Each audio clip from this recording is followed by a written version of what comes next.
Welcome to our Harmony Power Vodcast. I want to welcome Gregg Mele.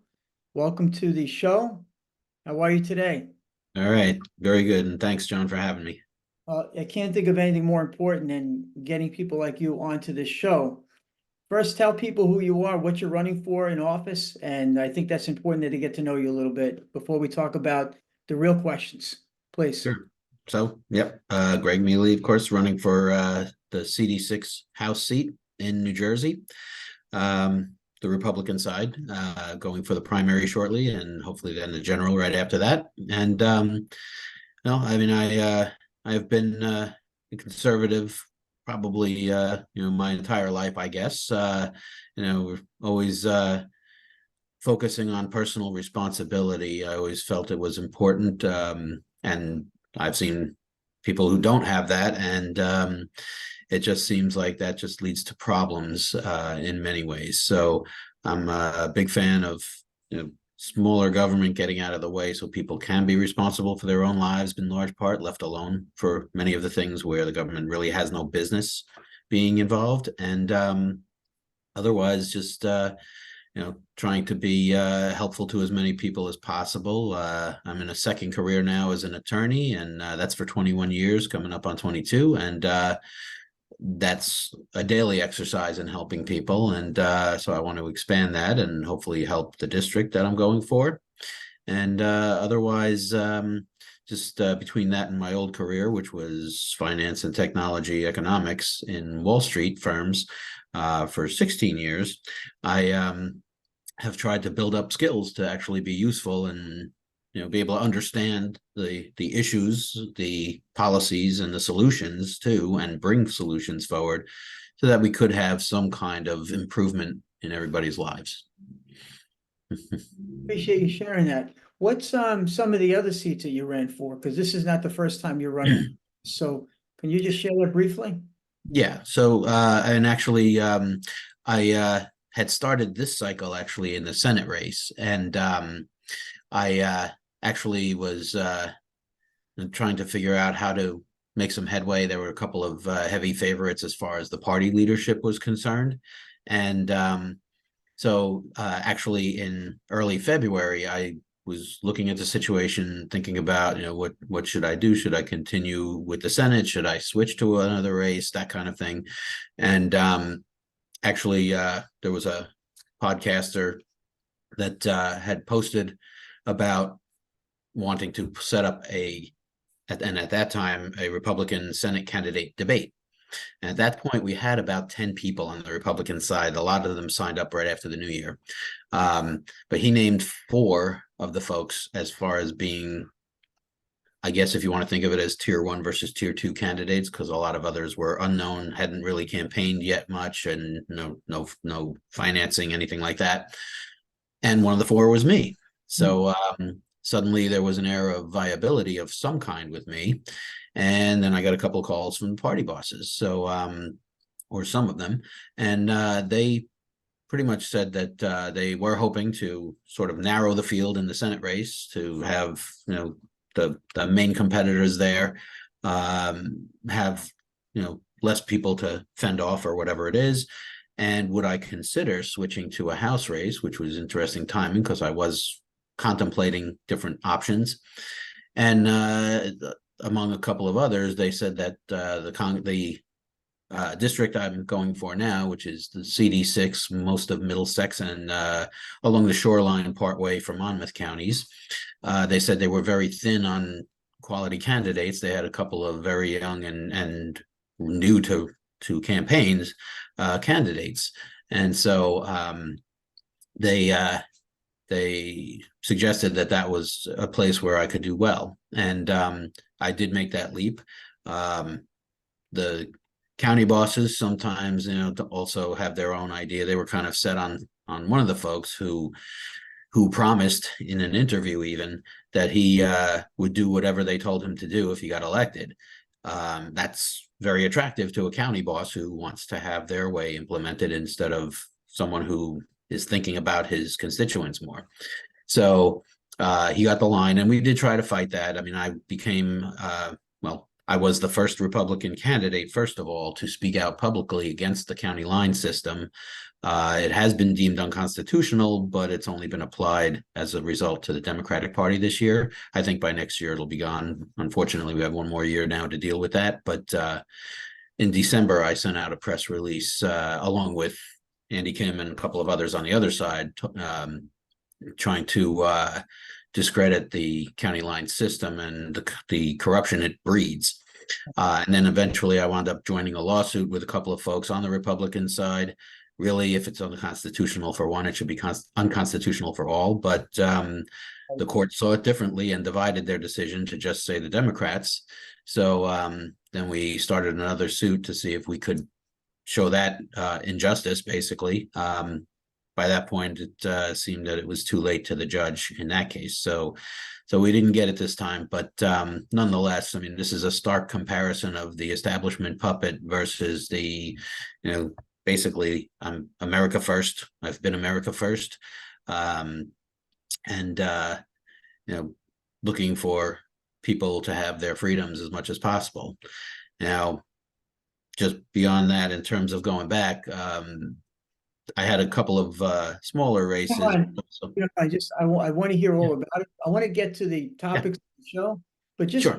tell me quickly tell me the different positions is that all the positions, or you had one or two more positions that you vied for, if you don't mind? Just a couple. At one point, after being a lifelong Republican, I was disappointed with the excessive spending, and I stayed out of politics altogether and didn't follow it much for a few years. When I came back, it was actually through a mutual friend. I got introduced to libertarians. So I had a chance to do a couple of runs for them, sort of, getting my message clarified and that kind of thing.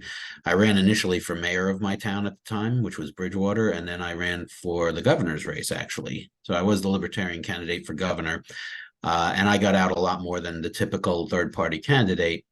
So right after that election, I got a lot of calls to please come back to the party. Folks wanted to support me, that kind of thing. They saw the energy level, that kind of thing. So to me, that's where I always was. And, if I had an invitation now, of course, then, I could be heard and, push for the reduced government stuff and all the other things, let alone the couple of the disasters that have happened in the last few years now under the current administration that we have to fix now. It's just this balance that people are trying to find, right, with the party lines. And look, I'm not for either party, and just so you know, but I'm for people, right? So you're on this show because I'm looking at the human being that could potentially take a position that can impact children. And that's what this show's about. It's all about what's happening. The two biggest crises that I find that people are talking about very little to none: the bullying crisis, the mass shooting crisis, right? And how they're actually interwoven, right? Since somebody who goes out there and goes on to a mass shooting spree, more than likely was a person that was either bullied, neglected, but they just didn't even exist. So they go out there to express the fact that I don't exist and why should you, right? Or bullying and all this negative energy that's been I've been over the country to see what's really going on. Hurt people. These kids were bullied by their parents or their peers, and they perpetuate that cycle. And there's all these things that are happening. So my biggest thought and concern is, how a political figure of any kind is going to really tackle this situation. Could you give me some ideas on what you would do that would be different from what's actually going on in the schools? Right. So, yeah, and similarly, I mean, especially the last 4 years is when I really got involved heavily, and it was what's evolved to be under the category of parental rights that I got my start in running for office. And it was first of all, going to every Trenton protest there's been in the last 4 years related to parents, families, children. Also, we went to the last September, the comment period for the State Board of Ed related to the policy, the 5756, that parents should not be told or cannot be told if the child is in school, and talking about transitioning, things like that, which has been unheard of my entire life in terms of anything that was forced to be a secret from the parents. I mean, usually everybody was afraid that if they didn't tell the parents everything, of any significance whatsoever, that there would be a problem where the family could sue, or there would be potentially even criminal aspects to any kind of thing like that. Now suddenly everybody thinks that our generation of parents, which, I mean, for good or bad or however, I feel our generation of parents is the most accepting generation of parents that's ever been. Generations in the past, you have to be a lawyer like daddy, a doctor like mommy, whatever it is, and very, very harsh fallout if you didn't follow what was dictated to you Right. as a child. Now, everybody talks that I ever see that's a parent in our generation. They pretty much say, they want their kids to be happy doing what they love to do and do well, that kind of thing. And that goes the same for private life, not just career. So, I mean, if the kid is old enough to know what's going on and can figure out, like, okay, this is who I am, that kind of thing. I mean, there's not nearly the reaction of the past of being upset at that as a parent, or disowning the kid or throwing them out or anything like that. I mean, or harming them. I mean, that just doesn't happen anywhere near what it used to. And so for me, I wanted to make it clear at that comment meeting that there was a problem with the understanding that this 5756 was suggesting that all parents are evil, if the kids don't do what they want them to do or be who they want them to be. And basically it was a typical Hitler tactic to divide the kids away from the parents, will drive a wedge between them. And it was in that same direction that things were happening with these policies, and just trying to confuse the kids more. I mean, I think we all as young people went through phases of different things that we thought we might be interested in this or like to try that or whatever it is, and then a week later you get over it and go on to the next thing in many cases. And I mean, all kinds of phases happen when you're a kid. And to now talk about some of the things that are permanent changes in a way like, okay, a preteen or a teen is fully equipped to understand that, and the parent should be kept out of the conversation. I mean, that's just horrible for me. But going back to some of the thing you said about the bullying and all that kind of stuff, I mean, that's where the problems lie, where sometimes we have the mass shooting, like you mentioned. I mean, it seems to me like very often, at least, the kids who do the mass shootings tend to be the ones who've been bullied, and to such a level that's just, I mean, I saw bullying plenty when I was a kid, but it was a lot different. And now it's like they totally want to destroy them, embarrass them, that kind of thing, publicly. And then the kids are so distraught, they're ashamed of themselves, they think it's their fault, and then they don't talk to their parents because they're ashamed, maybe. And then they just have the mental health crisis, basically, of breaking down from that bullying to the point where they find weapons if they however they can, and they do what they do. And it's a real shame, because the parents of the bullies really need to be more involved, as well as your program, John, which I'm very proud to be associated with you, and having had the Harmony Power Award back in the past a little bit. This is a groundbreaking thing. And as you've talked about, there's no cost. There's just a policy of implementing approaches to good behavior, bad behavior, whatever else. I mean, that's priceless to me. And that's why, I mean, I've told you, I think, in the past, but I mean, I'm looking to do what I can in my role to expand it with you as much as possible. I'd love to see it go nationwide, and you deserve all the credit for that. So Let me yeah, rewind the tape here a little bit, because there's a lot been said. I appreciate yeah, the insight, and it's important. Like I said, your viewpoints and what you're standing for is, as I've heard this multiple times from people who are conservative or Republican. I don't like to say conservative, but it's more about, it takes a village to raise a child, right? So I feel like inclusion is not just the child feeling that they can be who they are, but it's including the parents in the process, that the parents, their say matters. They're, Mhm. each family has a different religion, and even though that might hurt that child in some way, it's still a collective effort. I think that's what's missing. Teachers, uh, parents, but ultimately the child should have a say in who they are and how they identify, whatever that might be, and that might change over time. Mhm. But it Mhm. can get deeper as far as like, when they talk about physical changes in the body, that becomes much more of a research topic based upon each person and what they need, right? Is the child suicidal based upon their identity? What's the cause of that? It becomes more complex in nature, but Yeah. it requires the village, right? Mhm. If you have parents who have a history of violence or a history of the child having fear of the parents for some reason based upon other issues, that's also becomes more complicated within the school system. So there's a whole host of things that I see. But I find that, I've had friends of mine who've grown up and I've watched them, they've switched roles in how they define themselves. Mhm. It's up to me to, to decide who someone is or how they identify. I am Mhm. not who they are. They're a human being. I know they're human. I know their soul is this, Mhm. we're all the same on that level.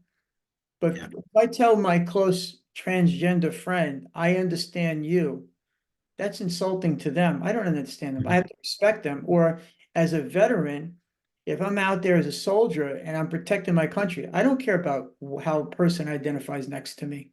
It's Mhm. protecting my life. So I think there are certain, I think to get on the page of the human component, we're American, you're running for office because you're trying to help to protect America and guide America forward and try to find balance in policymaking.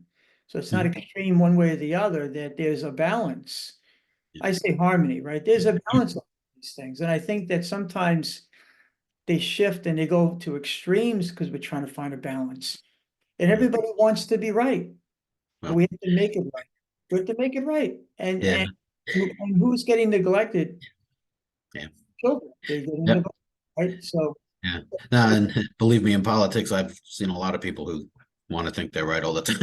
I'm more uh, interested in the Pretty best. prevalent, but That's the best interest of the child, right. right? Now, the child's not in charge. They're not the authority, but their voice has to be heard and Yeah. respected.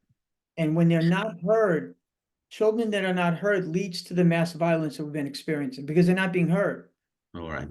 Yeah, I That's mean, it is a situation, sorry, that I mean, the parents definitely have to be involved. And certainly teachers who see what's going on during the day, I mean, yeah, they should speak up and also be involved in the conversation so everyone can kind of get together and figure out what's right. Now, the parents have the ultimate, I'll call it a parental veto power in some respects. And I think that really applies to sort of the permanent changes, things like that. I mean, I do believe, like I said, that we have a very accepting parental generation that, if our kids talk about wanting to be the other gender or however they define themselves, uh, I I think that most parents now are very much, wanting to talk about it and make sure they feel comfortable approaching their parents to explore those issues and find out like where they stand. um the permanent solution really is not for the child, though. I mean, like I said, to me, that's they're not fully developed in their brains. Sometimes there are agenda people who also want to push a certain thought to them, and that's no good either. I mean, it really should be, what are they feeling, what do they want, that kind of thing. But but because a lot of people do change their mind, I think it really is something, like I said, that the thing, permanent stuff should be held off. back to the parents, right? Now, Mhm. with my own children, I asked them at a certain age what they felt, right? I didn't Mm. assume that they would be living a heterosexual existence. I would ask. And by asking, they look at me like I was crazy. What do you mean? Right? Yeah. Because I love them and I want them to feel loved and safe by how they identify themselves. So when parents push even a heterosexual agenda, they say, well, you have to be this way. That almost makes them want to go out and explore. Like they want to, they can do things that maybe is against who they truly are in either Mhm. direction.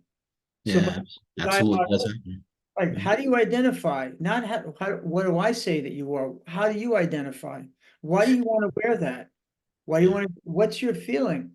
And I do that with everybody around me. How do you identify? I don't want to assume anything, whether it's a child or adult. And I yeah, find that puts people in a comfort zone where we get more true to what our human nature is. And then it could be guided to what it is or what it could be from that point forward.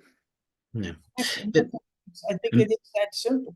yeah, I mean, I feel like too. I mean, there's a couple of things that are different. I mean, they're I suppose you call it mental or emotional state of like who they feel they are, that kind of thing. I mean, that's something that they should feel very comfortable talking about with the parents. You know, if there's teachers that they're also, close to. I mean, it's fine if they're. I mean, they don't have to hide it from anybody, really. The thing that to me goes, I feel too far for a younger person is, again, this kind of you know having having the children decide things. I mean, again, sometimes, I mean, you have people in school administrations or or wherever where they have a certain agenda. That's what they care about. They want to have the kids change in a way that makes them very dependent on that structure because maybe the parents do get cut out of the conversation as far as what the child is feeling or what have you. I mean, in one respect, I mean, another issue that have been dealing with over the past few years, and I would say in the 4 year time period, I've probably gone to about 200 Board of Ed meetings around the state, local, township boards, speaking on behalf of parents. But basically, I mean, one of the big issues is some of the explicit material that's in some of the school libraries. And to me, I mean, certainly, prior to high school, like in our time, you know, and you didn't even think about like anything in the adult topic of sexuality or being sexual with someone, things like that. It never really came up. I mean, you had the occasional person that you'd hear about like 5 towns away or 10 towns away, and like a early teen pregnancy kind of thing, and it was like shocking because most of us, I mean, going steady meant holding hands maybe a little bit, and that was about it, right? We didn't Matter really of time. we Yes. yeah, we didn't go that far. And now I mean, some of the material is very graphic and explicit. And I mean, I've made the comparison. It's like having a Playboy magazine in the school library. It's either pictorial or the word descriptions are really adult graphic content. And to me, I think very few children, and even at least partway into high school, they're not going to have those thoughts or get confused by them or perhaps persuaded by folks, if there is an ulterior sort of agenda, to think that this is something that they should be resolving for themselves right now for the rest of their life, that kind of thing. And so I feel like the innocence has been lost in some respect in terms of allowing kids to be kids for a little longer than they are now. I mean, I think they certainly could use a little more time like that. And I think, that plus teaching about what to expect as an adult in general terms is what the parents and also the teachers, to the extent of their involvement, you know should be limiting the conversation to, in terms of, we don't need to show them how sex works. I mean, that's not necessary for a school age child, in my opinion. I think that, if you're having questions as a child in terms of who you are and what you want to be and whatever else, I mean, that's for conversation. But I mean, to me, it's really a matter of, you know, having the guidance primarily. I mean, I've always said, morals and values are the purview of the parent to teach the children as the primary source, at least. And as they get older, they're going to certainly talk with friends, talk with teachers, whatever else as time goes by. But yeah, I think that morals and values are something that's very personal to each person, and It, the it, it's, parents. we're trying to, it's a tough conversation in a sense of like, you got politics and your religion, and where's the balance between the two, right? And then you have Yeah. they who are not religious necessarily. I'm spiritual, but I'm not religious, right? So my kids learn, they know about God, but in a different light. And my children are, they have a certain moral compass. They understand Mhm. cause effect, right? So they Yeah. know the what things could happen, can go wrong. And Mhm. I was also, but I was, as a parent, my thing was, look, you and I were raised in our old generation, fear and intimidation, right? Mhm. So Yeah. but that's just what it was, right? You do Yeah. what you were told, children were seen, not heard, parents would brag about beating their child, literally, like it Mhm. was something great that they did. It's a horrible thing. So we're a byproduct of an old generation that needs to change, right? So sometimes, do we want it to change where the kids are telling parents what to do? No. And it's a balance. So when I'm having a conversation with my child, I'll tell my child, if I cross the line with you, I need to know. I don't want to hurt my child. I want to have an open dialogue. So I have a very close relationship with my children, but it's been hard work separating from how I was taught. And I love my parents. They did the best they did, and they knew how.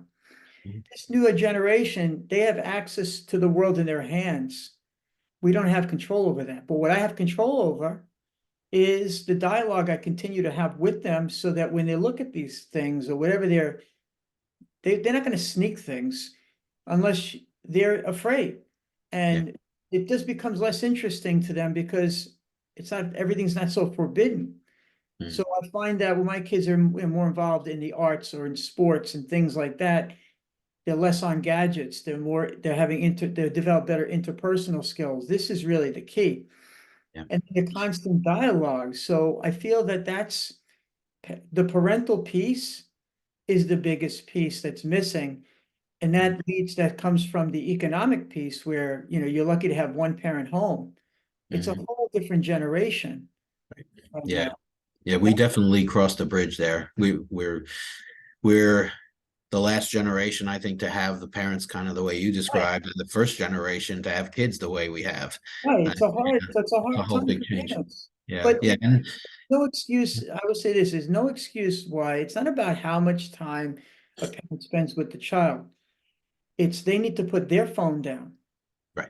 and just listen to the child. Tell me what you're feeling. Now, if we're talking about which this seems like the theme of this interaction is obviously bullying and mass shootings, but the transgender piece or the gender identity piece, Mhm. that that's a listening part of the parent. And if they hear something that they don't feel good about based upon their conservative, they could be conservative, liberal, or somewhere in between, and they're just uncomfortable because they don't understand it. They have to keep an open mind and heart to what's happening and not assume there's something wrong with my child. They could also assume this is who my child is and I have to love and support them. But without the dialogue, they're not going to know. I've seen families because I have my business in New York City, a leadership school that uses martial arts to teach leadership. Thousands of kids. The kids that I've seen transition and is around teenagers to becoming some, which was shocking to me. I thought they were a certain way, and all of a sudden they're they. I don't Mhm. know what they is. I am not a they, Mhm.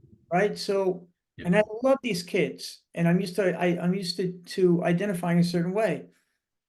But I have such a love for their parents because they kept that dialogue open. It wasn't like this cool thing in school, I'm going to be a they. No, it was more like there is a culture of that. Yeah. You and I will not understand because we're not that. If we were that, then we would understand. So I feel like that's what this is about. We don't have to understand what's different. We have to respect what's different. And we have to keep the dialogue open. And the village supports the child. And the school shouldn't cut out the parents. The parents should be included Yeah. dialogue. There was one situation, Greg, I'll tell you, interesting, relating to this. about a child who was about, I think we're 7 or 8 years old, and they told the parents were Christians, and they said, I want to wear, the boy wants to wear a dress. And they're like, you're a boy, you don't wear a dress. Boys don't wear dresses. So the Mhm. boy goes to school and draws a picture of an elephant inside of a cage. Teacher comes over and says, she's in a cage. That's how I feel. To the teacher. Mhm. What did the teacher do? The right thing. Calls the parents, right? These are Christians, right? These are as conservative, born again. Mhm. They started crying because the child's been doing that for a while out of nowhere. So they allowed this child to wear a dress. Mhm. And they're identifying as she as they grow older, and that's just who she was. Mhm.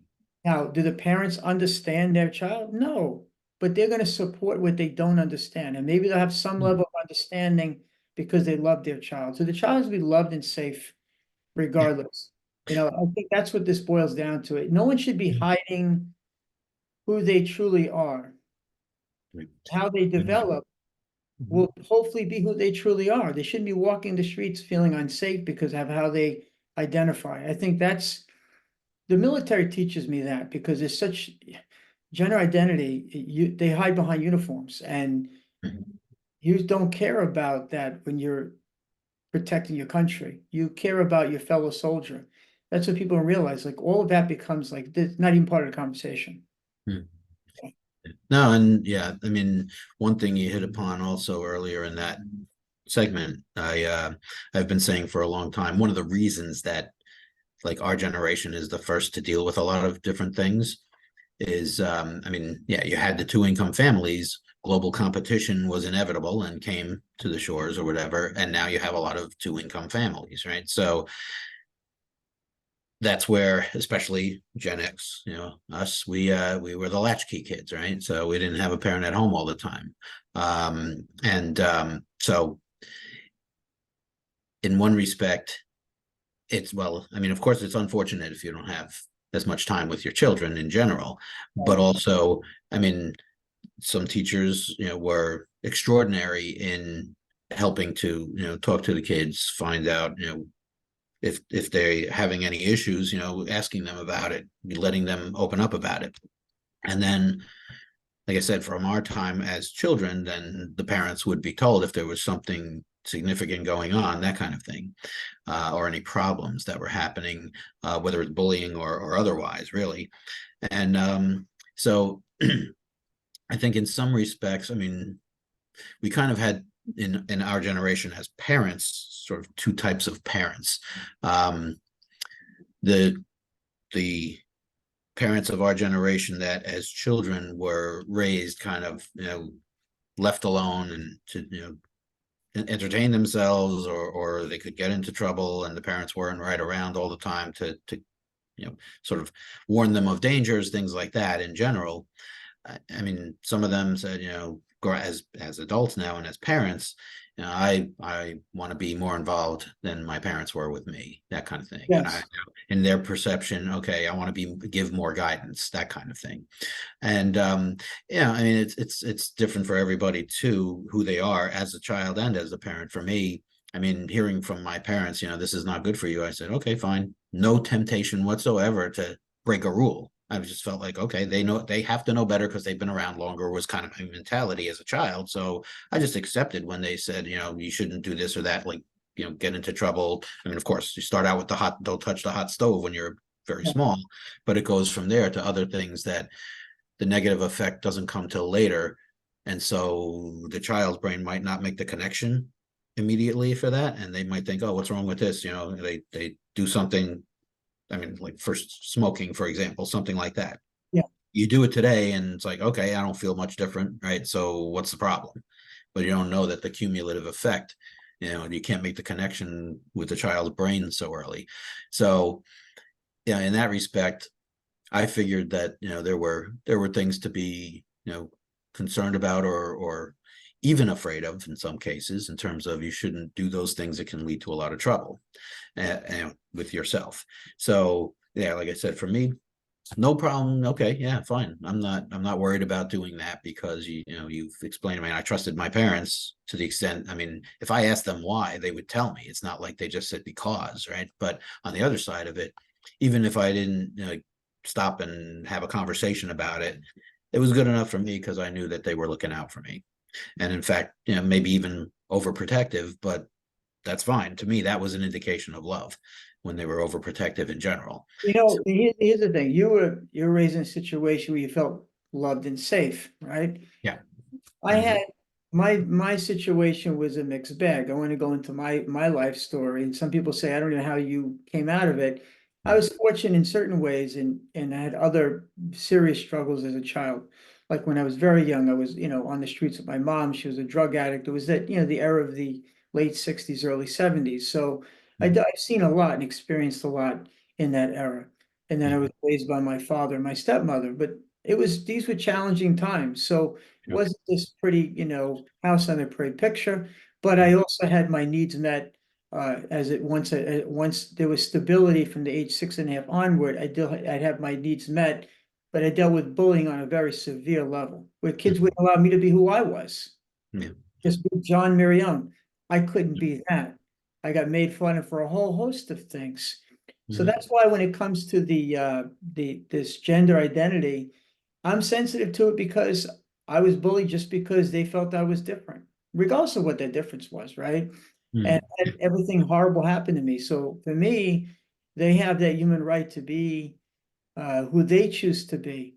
But who Mhm. they choose to be should be heard and guided so that it's who they truly are, right? That that's coming up with something that if that's who they are, that's who they are. And having parental inclusion is important. Like to not ex to I support you in that light that you make sure that it's the village, as a politician Mhm. that's raising that child, that they're not kicked to the curb, because then Mhm. the child's in more problems. Because it's not just about their gender identity, it's them as a whole. It means that they could, they're assuming an adult position as a child where they're not able to make other decisions. So it's not just the gender identity. Yeah, yeah. No, But they get stuck in a lot of things, and yeah, some of the kids, they just don't have an outlet for help. right, And you I need the mean, support and of a parent, right? and the truth is, I mean, anything related to mental health, the mental health crisis we have in general, and it's a child crying out for help to figure out that's not answered for too long of a period that generally leads to bad results, of course, bad consequences. So yeah, I mean, in my feeling, you know, the best thing is to be able to talk to parents and open up. And it's great if you have, I mean, certainly some teachers are extraordinary, like I said before, they care, they want to help the child. And I mean, in recent years you also have some that are on their own agenda, and that's a stark difference to me, where that's where I say it's a different situation. There's But one other thing to, excuse mhm, me, one other yeah, thought.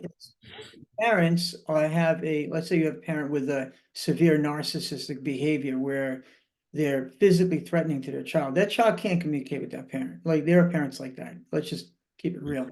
mhm, The school interference or the government interference in child rearing is when the parent has a dangerous nature of some sort and that kid is expressing that kind of fear, then I'm right, okay with the system protecting the child, right? mhm, I think that, whatever that might be, not just gender identity, but anything that that child is crying out for and they're afraid of going home for some reason, there has to be that interference.